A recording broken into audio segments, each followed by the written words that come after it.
12 פצועים מן הקטיושה הקטלנית אתמול בכפר גלעדי עדיין מאושפזים בבתי החולים. חיים ריבלין פגש היום את אחד המילואימניקים שאיבד שם רבים מחבריו, והוא שחזר באוזני חיים את רגעי האימה. כשאתה מסתכל שמאלה או ימינה, אתה רואה בסדר? כן.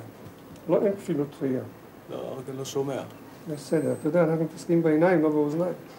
אהוד דיין עדיין מתקשה להאמין שהוא יצא מהתופת בכפר גלעדי עם פציעות קלות בלבד, יחסית כמובן.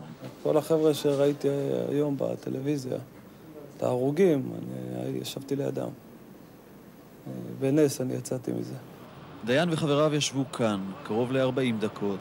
חיפשנו מקום מוצל לנוח, הוא מספר. אף אחד לא באמת האמין שמשהו יכול לקרות.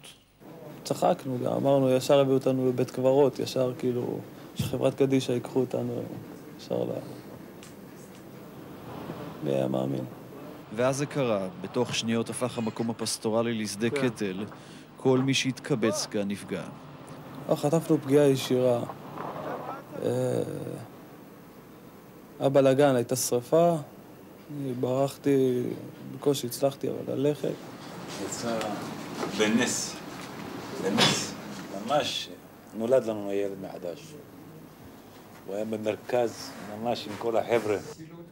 בבית החולים רמב"ם מאושפזים 5 פצועים מהתקרית הקשה, מצבו של אחד מהם מוסיף להיות קשה. היתר ודיין בתוכם מוגדרים קל.